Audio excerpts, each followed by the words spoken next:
Cyber ആക്രമണങ്ങളിൽ നടപടിക്ക് KPCC ഒരുങ്ങുന്നു. സൈബർ ആക്രമണങ്ങളിൽ പാർട്ടി ഡിജിറ്റൽ മീഡിയ സെല്ലിന് പങ്കുണ്ടോ എന്നാണ് പരിശോധിക്കുക. VT ബൽറാം അടങ്ങുന്ന സമിതിക്കാണ് അന്വേഷണ ചുമതല.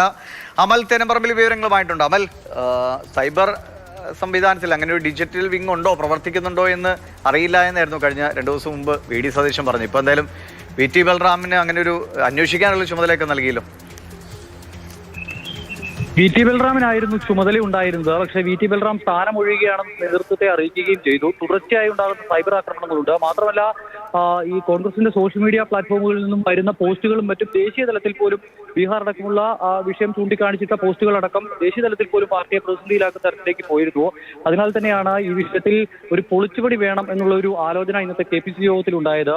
ഉമാ തോമസ് അതോടൊപ്പം തന്നെ ഈ പരാതി രാഹുൽ മാങ്കൂട്ടത്തിനെതിരെ പരാതി ഉന്നയിച്ച ആളുകൾ, വെളിപ്പെടുത്തലുകൾ നടത്തിയ ആളുകൾ, ഇങ്ങനെയുള്ളവർക്കെതിരെ വലിയ തോതിലുള്ള സൈബർ അറ്റാക്കാണ് നടന്നത്. അപ്പോൾ ആ വിഷയത്തിൽ അങ്ങനെയുള്ള സൈബർ ആക്രമണങ്ങളിൽ KPCCയുടെ ഡിജിറ്റൽ മീഡിയ സെല്ലിന് ഔദ്യോഗികമായി എന്തെങ്കിലും പങ്കുണ്ടോ എന്നുള്ള കാര്യം പരിശോധിക്കാനാണ്. കാരണം ഒരേ സ്വഭാവത്തിൽ പലയിടങ്ങളിൽ പോസ്റ്റുകൾ വരുന്നു. അതോടൊപ്പം തന്നെ ഈ ചില ആളുകൾക്കെതിരെയുള്ള കമന്റുകൾക്കൊക്കെ ഒരേ സ്വഭാവമായിരുന്നു. അങ്ങനെയുള്ള ഒരു ഏകീകൃത സ്വഭാവത്തിലേക്ക് ഇത് വരാൻ കാരണം ഡിജിറ്റൽ മീഡിയ സെല്ലിന്റെ കൂടി ഇടപെടലാണ് എന്നുള്ള തരത്തിലുള്ള പരാതികൾ ഉയർന്നിരുന്നു. ആ പരാതികൾ അന്വേഷിക്കാനാണ് ഇപ്പോൾ VT ബൽറാമിനെ അടക്കമുള്ള ആളുകളെ ചുമതലപ്പെടുത്തി ഒരു സമിതിയെ നിയോഗിക്കാൻ KPCC യോഗം തീരുമാനിച്ചിരിക്കുന്നത്. സമിതിയിൽ മറ്റാരൊക്കെ ഉണ്ട് എന്നുള്ള കാര്യത്തിലൊക്കെ ഇനി ഉള്ള ദിവസങ്ങളിൽ വ്യക്തത വരും.